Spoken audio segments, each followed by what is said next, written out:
आंध्र प्रदेश में टीडीपी की सरकार बनाने और चंद्रबाबू नायडू को बीजेपी के नजदीक लाने में जिस शख्स का जिक्र होता है वो है पावर स्टार, सुपरस्टार, सांसद और अब डिप्टी सीएम पवन कल्याण। एक्टर और राजनेता पवन कल्याण अब आंध्र प्रदेश के उप मुख्यमंत्री, डिप्टी सीएम बन गए। 12 जून को चंद्रबाबू नायडू और प्रधानमंत्री नरेंद्र मोदी की मौजूदगी में उन्होंने उप मुख्यमंत्री पद की शपथ ली। इसके बाद पवन कल्याण ने मंच पर ही मौजूद अपने बड़े भाई और एक्टर चिरंजीवी के पैर छूकर आशीर्वाद भी उनका लिया, जिसका वीडियो भी सोशल मीडिया पर अब खूब घूम रहा है। सिर्फ पवन कल्याण ने जो पैर चिरंजीवी के छुए वही वीडियो नहीं वायरल है। इतनी पर ही कहानी खत्म नहीं हुई। चंद्रबाबू नायडू के शपथ ग्रहण में प्रधानमंत्री नरेंद्र मोदी, गृह मंत्री अमित शाह, केंद्रीय स्वास्थ्य मंत्री जेपी नड्डा भी मौजूद रहे। इस दौरान दक्षिण भारत सिनेमा की बड़े बड़े स्टार भी मंच पर उपस्थित रहे। सुपरस्टार रजनीकांत, वेंकैया नायडू भी थे, नितिन गडकरी भी मंच पर थे और इसके साथ कई दिग्गज मंच पर मौजूद रहे।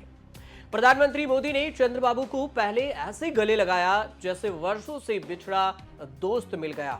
उसके बाद नायडू ने शपथ लिया, फिर पवन कल्याण ने शपथ लिया। शपथ समारोह के बाद पवन कल्याण और चंद्रबाबू नायडू ने प्रधानमंत्री मोदी को शॉल भेंट कर स्वागत किया। कुछ गुफ्तगू होने के बाद चिरंजीवी से प्रधानमंत्री मोदी मिले और उसके बाद प्रधानमंत्री मोदी ने दोनों भाइयों का हाथ ऐसे पकड़ा जैसे राम लखन की जोड़ी हो। काफी देर तक प्रधानमंत्री मोदी ने दोनों भाइयों का हाथ छोड़ा ही नहीं, जिसका वीडियो भी खूब वायरल होने लगा। कई तरह की कहानियां भी सामने आने लगी। पवन कल्याण का बीते दिनों एक वीडियो भी खूब वायरल हुआ था। इस वीडियो में पवन कल्याण अपने बड़े भाई चिरंजीवी के पैर छूकर आशीर्वाद लेते दिख रहे थे। इस वीडियो को देख लोग चिरंजीवी के प्रति छोटे भाई पवन कल्याण का प्रेम और स्नेह देखकर भावुक भी हो गए कि खाली पैर उन्होंने चप्पल उतारकर और अपने बड़े भाई का पैर छुआ। उसके बाद वीडियो वायरल हो गया। इस वीडियो में पवन कल्याण चिरंजीवी के पैर छूने से पहले चप्पल उतारते हैं। इसके बाद वह अपने बड़े भाई का आशीर्वाद लेने के लिए आगे बढ़ते हैं और यह कोई पहली बार नहीं था जब पवन कल्याण ने जैसे ही उप मुख्यमंत्री पद संभाला, वैसे ही सबसे पहले उन्होंने आशीर्वाद लेने के लिए मंच पर ही अपने बड़े भाई के पैर छुए। कतार में बैठे अन्य लोगों से हाथ मिलाने के बाद चिरंजीवी के पास पहुंचे और उनका आशीर्वाद लिया। पवन कल्याण के भाई मेगा स्टार चिरंजीवी और कोनिडेला नागेंद्र बाबू भी फिल्म अभिनेता हैं, ये भी मंच पर रहे, मौजूद थे। पवन ने 1996 में अपने फिल्मी सफर की शुरुआत की थी। उन्होंने तेलुगु के अलावा कई अन्य भाषाओं में सुपरहिट फिल्में दी हैं। अब सवाल ये उठता है कि आखिर पवन कल्याण है कौन? पवन कल्याण साउथ फिल्म इंडस्ट्री के जाने माने स्टार हैं, हीरो हैं। पवन कल्याण का असली नाम कोनिडेला कल्याण बाबू है। पवन कल्याण को साउथ फिल्म इंडस्ट्री में पावर स्टार के नाम से भी जाना जाता है। पवन कल्याण साउथ फिल्मों के सुपरस्टार चिरंजीवी के छोटे भाई हैं। उन्होंने अपने फिल्मी सफर की शुरुआत फिल्म अक्कड़ अम्बाई लक्कड़ से साल 1996 में की। इसके बाद भी उन्होंने साउथ की कई बड़ी हिट फिल्में दी। पवन कल्याण को साल 1998 में फिल्म ठोली प्रेमा के लिए राष्ट्रीय पुरस्कार भी मिल चुका है। पवन कल्याण को अभिनय की दुनिया में 2 दशक से ज्यादा हो चुके हैं। लेकिन राजनीति की अगर बात करें तो इससे पहले आपको बताते हैं कि पवन कल्याण के पर्सनल लाइफ के बारे में। पवन कल्याण ने 3 शादी कर चुके हैं। पवन कल्याण 3 शादी कर चुके हैं। उनकी पहली पत्नी का नाम नंदनी है। उन्होंने साल 1997 में शादी की, लेकिन यह शादी ज्यादा लंबे वक्त तक नहीं चली। नतीजतन 2008 में दोनों अलग हो गए। यह शादी टूटने के बाद पवन कल्याण ने साल 2009 में रेणु देसाई से दूसरी शादी की और यह शादी भी कुल 3 साल तक चल पाई। साल 2012 में इनका भी तलाक हो गया। 2004 में रेणु के बेटे अकीरा नंदन को जन्म दिया और नंदनी से तलाक लेने के बाद पवन ने 28 फरवरी 2009 को रेणु से शादी कर ली। शादी के बाद रेणु ने बेटी आद्या को जन्म दिया। पवन कल्याण की ये भी शादी ज्यादा वक्त तक नहीं चली। रेणु से तलाक के 1 साल बाद ही पवन कल्याण ने 2013 में अन्ना लेज़नेवा से तीसरी शादी कर ली।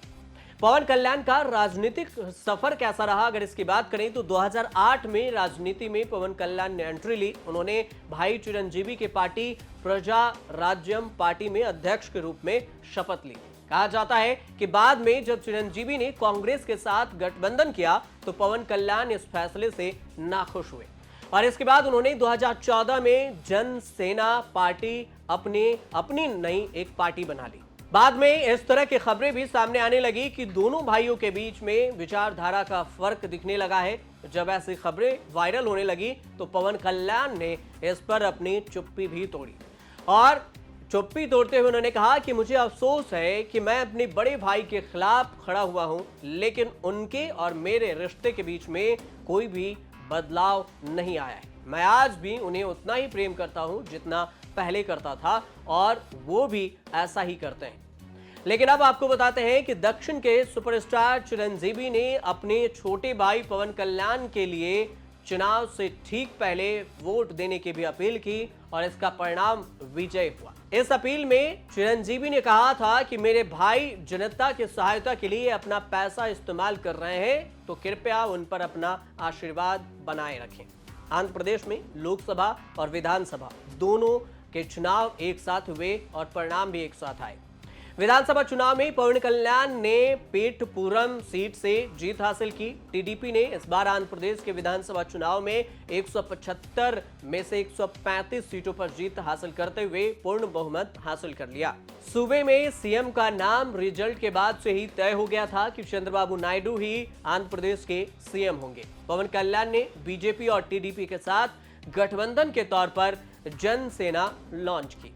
उन्होंने राज्य में 21 सीटों पर चुनाव लड़ा और सभी पर जीत हासिल की।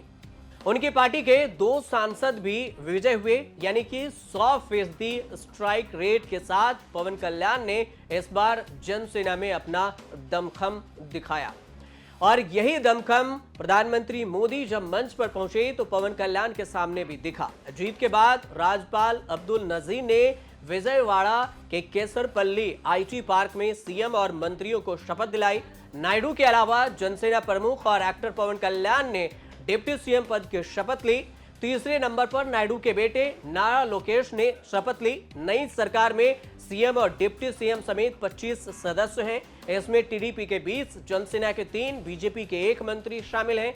एक पद खाली रखा गया है फिलहाल। आंध्र प्रदेश में टीडीपी और बीजेपी जन सेना पार्टी यानी जीएसपी मिलकर चुनाव लड़ी थी। गठबंधन में सीट शेयरिंग के तहत विधानसभा में 175 सीटों में से टीडीपी ने 144, जन सेना पार्टी ने 21 और बीजेपी ने 10 सीटों पर अपने प्रत्याशी उतारे थे। इसमें नायडू की टीडीपी को 135 सीटें, पवन कल्याण की जनसेना को 21 सीटें, बीजेपी को 8 सीटें और यानी कुल मिलाकर अगर देखें तो 164 सीटें मिली। जगनमोहन रेड्डी की पार्टी वाईएसआरसीपी को केवल 11 सीटें मिली। कांग्रेस राज्य में अपना खाता भी नहीं खोल सकी। आंध्र प्रदेश में 25 लोकसभा की सीटें हैं और इसमें से एनडीए ने 21 सीटों पर जीत हासिल की है। टीडीपी ने 16 सीटें, बीजेपी ने 3 और जन सेना पार्टी ने 2 सीटें जीती। वाईएसआरसीपी को 4 सीटें मिली। चुनाव के लिए टीडीपी और बीजेपी ने पुरानी दुश्मनी को पीछे छोड़कर इस बार आंध्र प्रदेश में नया गठबंधन बनाया और इसका परिणाम आप सबके सामने है कि जीतकर सरकार बना ली। टीडीपी 1996 में एनडीए में पार्टी में शामिल हुई थी और फिर 1998 में वाजपेयी और 2014 में नरेंद्र मोदी की सरकार में गठबंधन का हिस्सा थी। टीडीपी बीजेपी ने 2014 में लोकसभा और विधानसभा चुनाव साथ मिलकर लड़ा था। आंध्र प्रदेश को विशेष राज्य का दर्जा देने से मोदी सरकार ने इनकार कर दिया था और इसी की वजह से 2018 में टीडीपी एनडीए से अलग हो गई। इसके बाद प्रधानमंत्री मोदी और नायडू ने 2019 लोकसभा चुनाव के दौरान एक दूसरे के खिलाफ खूब बयानबाजी की। मोदी ने नायडू को यू टर्न बाबू कहा था तो मोदी ने एक जनसभा में यह कहा कि चंद्रबाबू नायडू बार बार कहते हैं कि वो मुझसे बहुत सीनियर हैं, वो दल बदलने में सीनियर हैं, अपने ससुर की पीठ में छुरा घोंपने में भी सीनियर हैं। इसका पलटवार भी चंद्रबाबू नायडू ने खूब किया था, बयानबाजी हुई थी। लेकिन 2024 के लोकसभा चुनाव में दोनों पार्टी मिलकर चुनाव लड़ी और फिर जीत हासिल कर ली। आप देखते रहिए न्यूज़।